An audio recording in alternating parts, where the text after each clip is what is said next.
All right, welcome back everybody to another new episode of A Whole New World, where we are here to put a spotlight on positive things happening in the community and developing that positive mindset. I am your gorgeous host, Jacob New, and every episode we like to start off with our dad joke of the week, so here it comes without any further ado. What is red and goes up and down? A tomato in an elevator. Ah! It's the kind of fake laugh afterwards that makes it. That's what it does. Oh my god!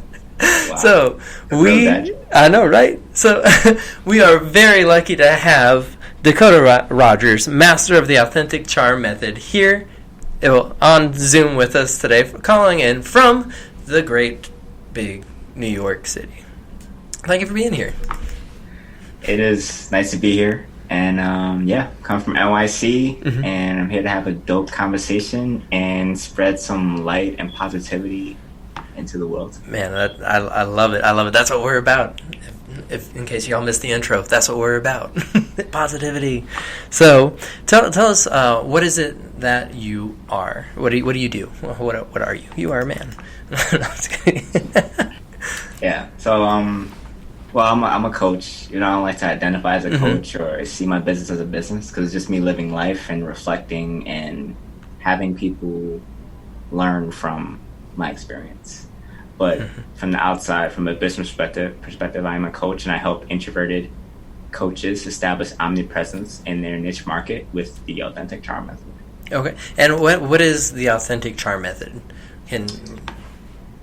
So it's coaching from a perspective of actually caring and being who you truly are, and not seeing it as, oh, this is business to business, B2B. This is person to person. This is P2P, right? Yeah. When I talk to another business or establishment from my business, I don't see it that way. It's just, I'm just like we're talking right now. This isn't a podcast. This is just a person talking to a person. Yeah. It's just a conversation. Like, I'm trying to take the aspect of all the layers we put on it to be so professional and not be ourselves, and come from a place from the heart, so we can reach that heart to heart. And while, running our business, we're also making the world a better place, and actually caring about our clients and caring about the coaches and the relationships that we build between people, build that love. Yeah, and I like this authentic charm method. I think a lot of times we get caught up in our day-to-day jobs and like whatever our task is. You say business, like, oh, I got to meet this quota. I need to go meet these people and help them. Like, but it's a people business. We're always in a people business. Like, how are we affecting other people? I myself am a teacher, and so it's very easy to get caught up in I got to teach this math concept. I need to teach reading, or in my case science, which I do tie in some reading, but it's I gotta sit back and remind myself sometimes that I got 24 little kids running around that also need guidance, and like they need interaction, they need love, they need compassion, they need to be heard. And I think that's part of it, is just making sure that people are heard. And I really am excited that you have the authentic charm method, and you're here to share that with us. So what was it that kind of like led you to, did you just, how did you come up with the name authentic charm method, and what led you to this realization? When I was younger, I was hardcore introvert, believe it or not. Probably couldn't tell by the way I speak now, but I didn't talk to anybody until the 9th grade. Okay. So I'll just sit in the back of class and just have my hands over like this and just like ace my math tests and all my tests. Yeah. And write poetry a lot. I didn't talk. Nobody really knew how I sounded a lot, and I was very mysterious. Okay. In a sense. Did you do like poetry jams and stuff too? Like snapping the fingers? Yes. Okay. Yeah. Yes, I did. And those were awesome. And when I actually did the poetry jams, I like spoke up, but other than that, it's just, you didn't hear me. So I got myself a little girlfriend or whatever, and I started talking to people more, and it was kind of like I was a social baby. I was not the best at in social dynamics. I had great ideas because I wrote so much. My ideas were really clear, but I just wasn't good. And the relationship didn't really work very well because I wasn't getting what I wanted out of the relationship because I did not know how to communicate effectively with that social dynamic part. You know, dealing with another person and speaking and saying exactly what I want. Yeah. So I was also not only an introvert, I was a nice guy, which sucked. I don't know if you guys are familiar with that, but it's like, you know, basically not getting what you want, not speaking up for yourself and all that stuff. But it's kind of like I've been conditioned for like up until ninth grade to not really speak up and just do whatever, you know, just whatever comes my way, it's fine. Just love and peace and all that stuff. Yeah. Be really. Okay. So what happened was I felt hurt and went through a lot of pain because I wasn't getting exactly what I want out of a relationship. And of course, it will be two people's fault. But I'm going to talk about me today. So I wasn't expressing what I want. So I thought, hey, if nice guy isn't working, I'm going to try to be a jerk, right? It's just the complete opposite, right? That machismo type of... Every girl likes a bad boy, right? Yeah. that idea, Alpha yeah. male. I remember that stage, yeah. Yeah, I feel like a lot of people go through that stage too. I tried, and you know, at the end of the day, it just caused more pain, and it still didn't work out. Even though I tried to take my whole persona, it did not work for me either. And you know, I read a lot of books. Every time I felt like I didn't get what I want, I read a whole book, like literally a whole book that day. And I was like, the next day, I showed up like a different type of person. Over time, I realized, you know what? I realized that just because you're the opposite of what you are and you're not experiencing exactly what you want, being a nice guy, doing the total opposite isn't necessarily a solution.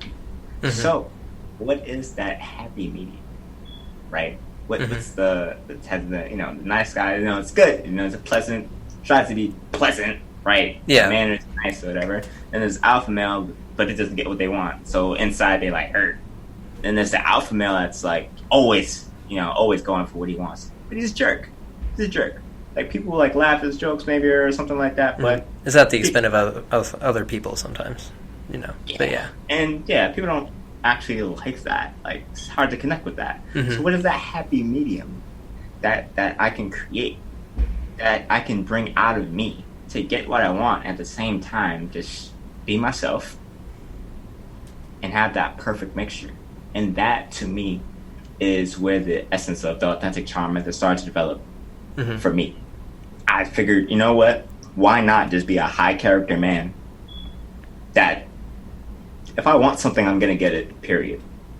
And I'm not going to be mean about it. I'm not going to be jerk about it. But if I want something, I'm going to get it. And that's my attitude today. Yeah. Like, that's it. And, you know, I'm not particularly a nice person, but I have amazing manners. Okay. So it's just finding that happy medium in all the effects of being a nice guy, and then looking at like being an alpha male. Like I've been meditating over the years and creating this happy medium character, and that's what I am today. I'm the combination of the two. Yeah. It's that high character male, goes after what he wants, makes women feel safe in his presence in my romantic relationships. I inspire others to be better, and just overall confident that I'm me. There's nobody else that I have to be. Everything I want, I can get with this. So, man, and so like, there's several things I'm taking away from what you said. One thing I do want to say, communication is hard, even when you're not an introvert.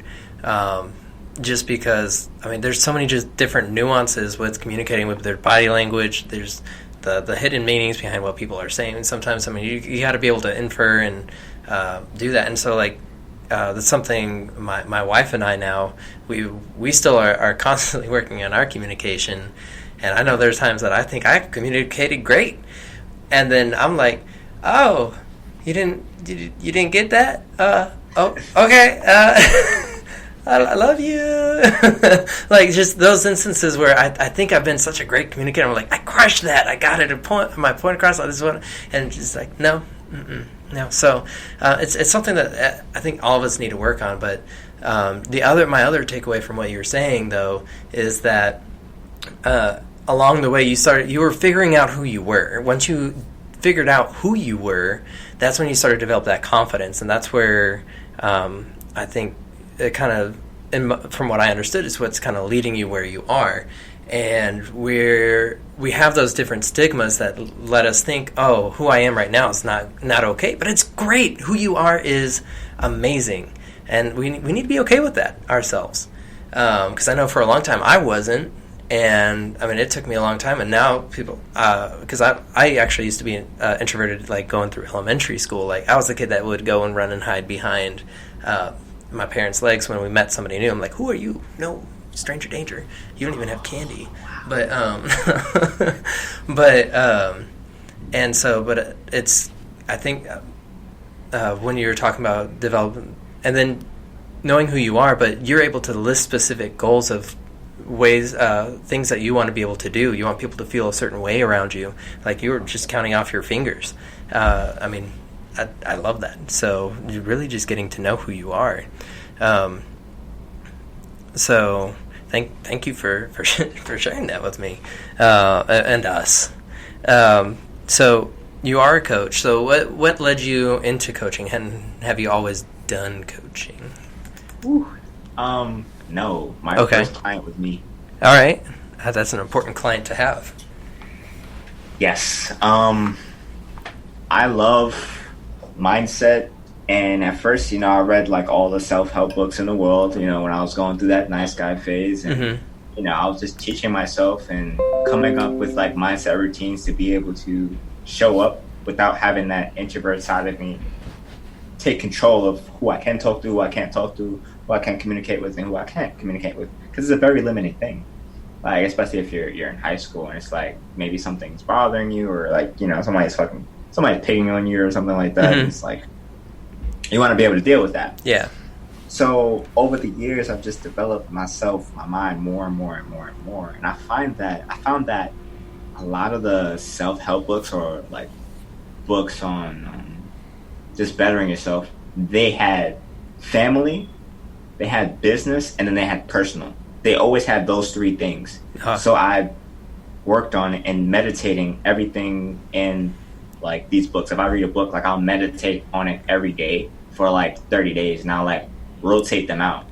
And eventually it planted the seeds in my mind to start a business. When you were meditating, what were you thinking about?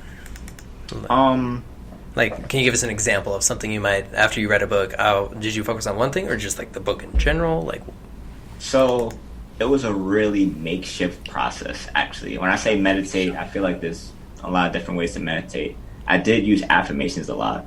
And that is my way of meditating. If I would read a book, I'd rewrite the words and redirect it to myself. And essentially, I would do that for the whole book. I would, the first time I read a book, I could not understand it at all. Like it could be on a total different level than me. But it didn't stop me from rewriting it. Because once I rewrote it down, now it's that first time I'm reading it, it's digested, I can like build on it. So that would help me meditate on it. So what I call meditation, or how I used to meditate, is I will go through the book, highlight all the important parts, things that resonated with my heart. Yeah. Right? So yeah, I'm finding myself through reading usually older men's journey throughout life and what they found worked for them and what didn't. I'm picking like who I am through these books, using my heart, finding myself like at a young age. This is like high school. So I'd write it down and then I'd just read every day. And what you think about grows. So if you say something, you're forced to think about it, which is why I call it a meditation. So I'm just reading the same thing. It took me there was one point in time, it took me like 30 minutes to an hour, like every time I woke up. And I could not go to school without, like I would come late to school. Like I was late a lot. But sometimes the reason why I was late is because no, I refused to go to school without meditating on this thing. It was that important to me. Like that became before school. It's not the best because it affected me later in life, but it was very important for me to keep growing the seed in my mind, and that essentially is what meditation is to me. All right, no, I like it, and I think it's important for us all to have some kind of a morning ritual or that meditation. And I myself, I like to read through something the first time as well, and then kind of go back and be like, okay, now that I've read it, what are like the important parts to me, and kind of really, really, like as you said, digest it and go with it. And so I really love that strategy that you got going on, and the daily. It's not well, I can skip it today. It's I have to. I mean, you're putting yourself ahead of everything else, and I think in today's world, sometimes we do tend to lose ourselves. So, like for me, I love to go to the gym. For me, that's like my me time. And I'm also trying to lose some weight, but sometimes I find myself, oh, well, I got this going on, so I kind of like push that off sometimes, and I've learned I got to say, no, I am going to the gym, so it's my me time. So you're doing your meditations, you're figuring out who you are. So how are you dealing with like social stresses? How do you advise people that are introverts to deal with those social stresses? Like maybe they get exhausted by just being around other people. So I have a lot of experience, and also those meditations help me. So from the experience side, I try on purpose to do things that are the total opposite of me, just to break down like who I think I am, just to test myself. Like, am I really an introvert? Let's go to a party and let's figure it out together. Yes. I don't know. Is it a lie that I've been just telling myself just to avoid a bigger problem? Or is it just something like I'm just being lazy and I'm not actually introverted? So there's one side of testing yourself. Now the second side is actually having that experience. What happened after you went to that party or you went to that group event? Did you feel like sluggish? Did you really feel like you was losing energy? Or is it just that you don't like Sally and Bob, right? And they just happen to always be wherever you are. So you got to find out the truth. So for me having experience, I had a job. I left, I'd say about a year ago, and it's a job where I was actually, it was TSA. Most people flow before it, so they know that, you deal with and I worked at JFK. Okay. Terminal 4, International, one of the biggest airports in the world. I'll say, you're meeting a whole lot of people. Yes. And as an introvert, that is your worst nightmare, right? Yeah. And I worked in the biggest terminal. Yep. That's the busiest time of the day. Oh, no. 4 p.m. Yeah. So, that sucked because it sucked at first, I'll say, but it was great because I had a year worth of having to not only deal with communicate with my coworkers, because that's a whole different force in itself, but then also deal with thousands of passengers throughout the day. And this is my job, so this is my I'm making money. Yeah. So I can't escape it. So that was a blessing. It was a blessing. Through that experience, I was forced to reflect more and more and more. Let's say I'll do my meditation in the morning, and I'll work for 8 hours, and I'll reflect, okay, what happened? What do I need to do better? What do I need to add to my meditation? What do I need to take away from it? What worked and what didn't work? What do I need to do more of? What do I need to do less of? And that for a year, my confidence with dealing with people is amazing. Honestly, it's amazing. And at the back of my mind, I realize, I truly am an introvert. I do lose energy, being in large groups of people. However, my meditation has gotten so strong over time that you won't see it. Like you'll never really see it unless I'm having an off day or I'm low on psycho spiritual resources, which is very like a very rare occasion. Usually that will happen when I'm making a transition in my life and like transitioning to the new year and creating that new identity for myself.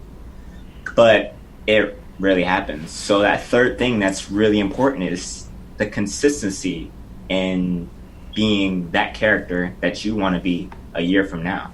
A lot of times when I do reflect at the end of the day, I ask myself, like what would it's year 2020 now. So what would end of the year 2021 Dakotah Rogers have done in this situation? And whatever he tells me, I embody that energy, that 2021 who's accomplished everything, that hero of a man. I embody that person and I grab the idea and I start meditating on that idea. And it just fast forwards and helps me reflect to the person that I really want to be, which is somebody that's comfortable with dealing with a bunch of people, has no limitations. I don't lose energy when interacting with people. Actually, when I'm around people, I gain energy. Loud music makes me excited. It makes me want to dance and take the floor. I like it. So through your meditations, do you still consider yourself an introvert now? Is my question. Honestly, I don't even like to define myself. Okay. Like I'm me. No, I love it.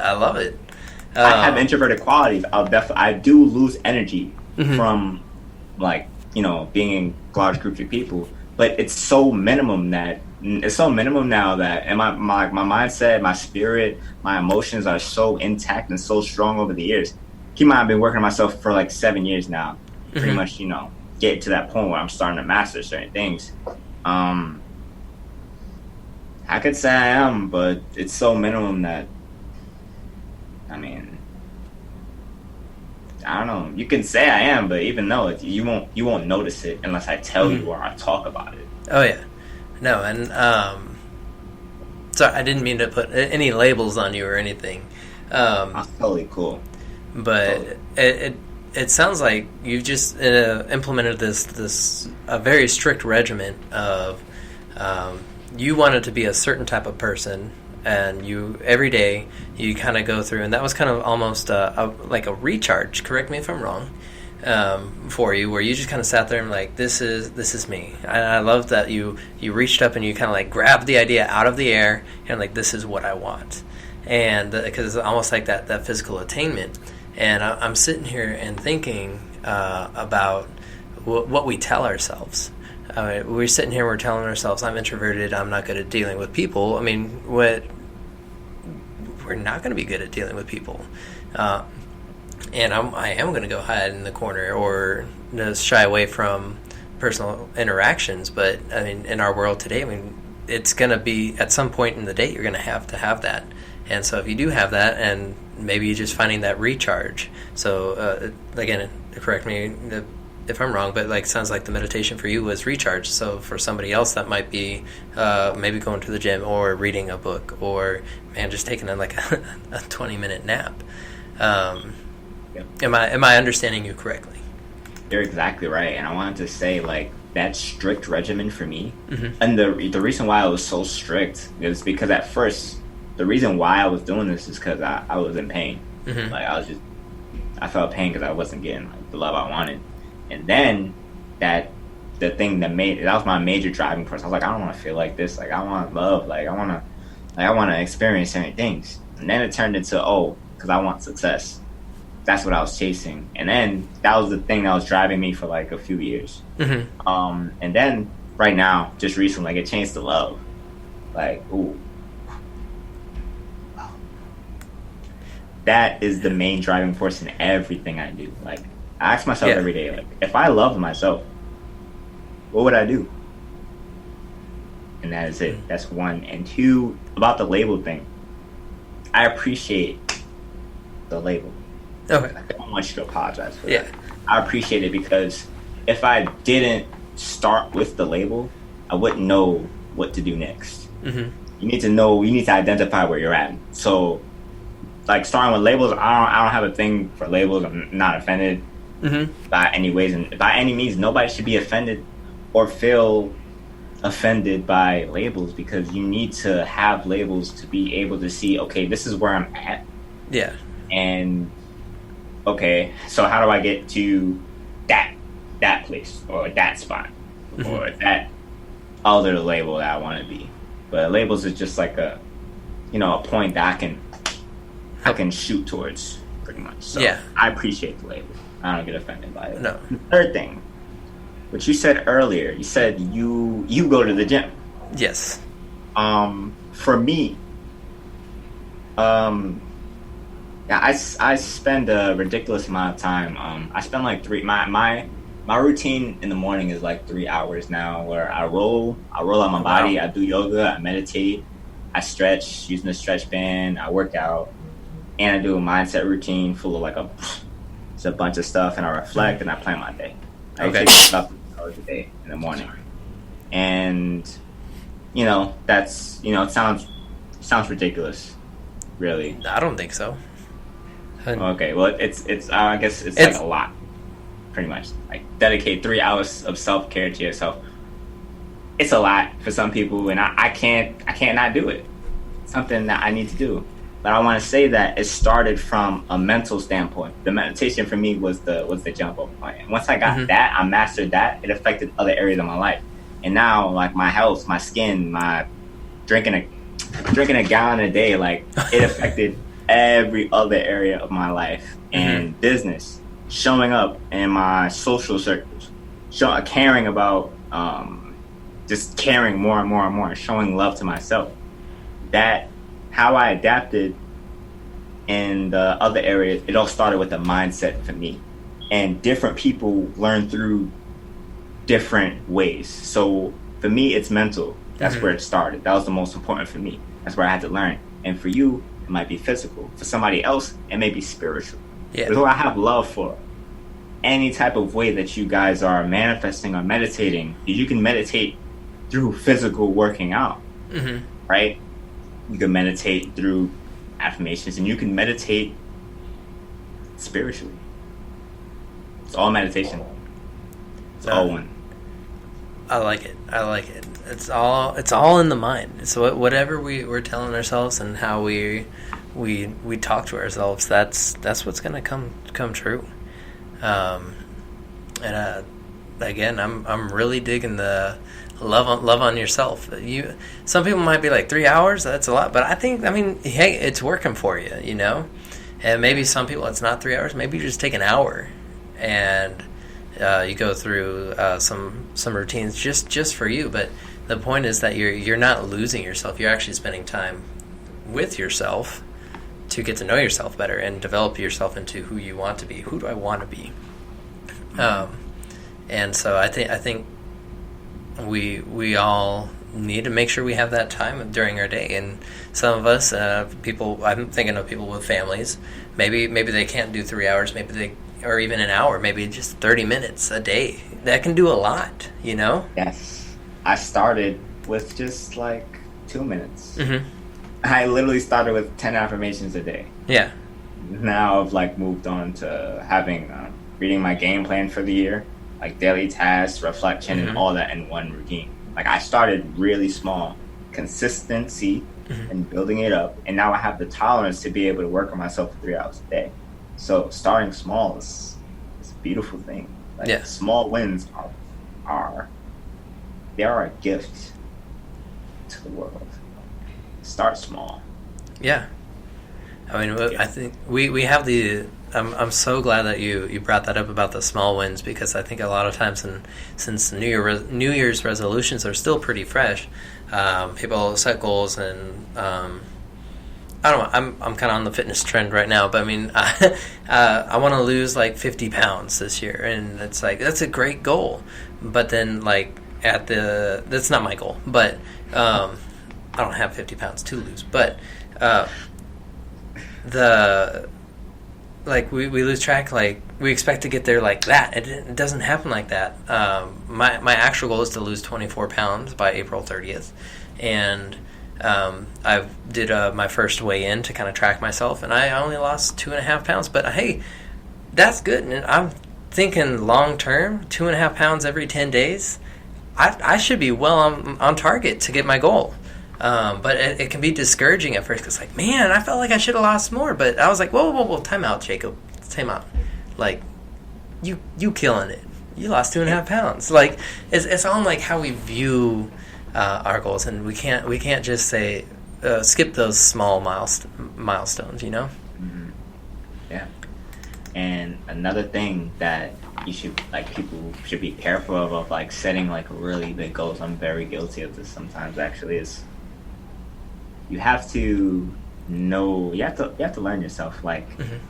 if you have in your mind every day, like, oh, I want to lose 50 pounds today, mm-hmm. is that mindset a good mindset that will keep you motivated every day, or will you eventually get discouraged? It depends what type of what kind of person you are. Yeah. Right? So is it worth setting this, I want to lose 50 pounds goal if by the first week I'm going to get discouraged and stop? If not, set a lower goal. Mm-hmm. And it will be even more worth it because you'll build that consistency. I said, I just want to lose 10 pounds by March. Yeah. If you're like, that's so easy, if it's easy, it's not necessarily a bad thing. Because mm-hmm. you'll be like, I'm definitely going to do this. Like, I just want to do 10 push-ups a day. Oh, hell yeah, I'm going to do that. But if it's like, I want to do 100 push-ups every day, it's like, it's been intimidating. I might not mm-hmm. even start, or I might not keep up with it if I hit 50 one day, and hit 100 the first day, then hit 50 the next day. And I'm like, my muscles are hurting on the third day, so I'm just going to stop. Yeah. Do those 10 push-ups. Do one push-up. Yeah. One push-up for a week. Then move to 2. So, yeah. Man. No, I love it. And, no, definitely it really requires, and that's why I'm so excited and glad that you share that you spend 3 hours a day on yourself, because, I mean, that's how you get to know yourself and, like, what can I do? What can I handle? And can I push myself a little more? I mean, you that's how you really kind of get to know yourself, is just by spending time with yourself. So, man, so many good things, and I've really enjoyed our conversation. But do you, as we're about to kind of start wrapping up, what final remarks do you have for our listeners out there? This is gonna sound cliche. Okay, I can do cliche. Love. I like them. You like cliche? Yeah. But yeah. Love. Like, love is literally the center of everything I do. Mm-hmm. And you guys want to do good in business. You guys want to do good in your relationships, in your career, in your education, and your personal health, or your spiritual, mm-hmm. your emotions. Start with love. Like, you can. If you can't do something, it's probably because there's a fear in your heart or your mind. So if you just replace that fear with the thought of love, mm-hmm. and then just a little thought of love, start with that small step, like, you know what? No, I love talking to people. Yeah. And just build that up over time. In a year's worth of time, you'll be doing things that you'll never have thought that you'd be able to do. Like, those are my final remarks. Build love through your daily activities. Inject love into your interactions with people, and see where you'll be in a year. Yeah, it's just the slightest change in our like a course direction can mean a completely different destination. Like I don't remember. It's like just like 1 degree. If you're flying from Los Angeles and you're trying to get to like Florida, could actually take you to like a place like New York, just because you changed one little thing, 1 degree, and you might not see it right away, but by the time you, like, a year or 2 or 5 happens, you're like, wow, I'm in a completely different place now. So yeah. Man, thanks for being a guest on the show. Like I said, I've really enjoyed our conversation today. If people are listening out there and they want to get in touch with you, what's the best way to get in touch? I'm working on actually all platforms. So I have an Instagram and Snapchat. It's Roseo Rogers. That's ROSEO_Rogers. Rogers. For more business related stuff, it's Facebook. I got a Facebook group in there where I just go on and on about love Okay. all day. I give tips and stuff like that for a lot of introverted coaches and becoming that. So my Facebook, Dakotah Rogers. You guys can shoot me a private message if you like some help in these areas and want to get to know more about the authentic charm method. And on YouTube, just type in Dakotah Rogers, I'll pop right up. I got a daily vlog. I go live and let you guys know exactly all the too much stuff that I'm doing right now. Dude, I'm excited. And everybody out there, go check him out. Like I said, Instagram, Roseo Rogers. Roseo Rogers. ROSEO _Rogers. Yep. All right. It's going to be more artistic stuff in the future. Like, I'm going to get into short film, and, like, that's my true passion. That was my first business, but that's a total different thing. So, just throw that in there for future tense. All right, man. Looking forward to see all the great things that you do. And thanks again for being a guest on the show. All the listeners out there, thank you for listening. And as always, if you only learn to do one thing, learn to make a difference. Y'all have a great week.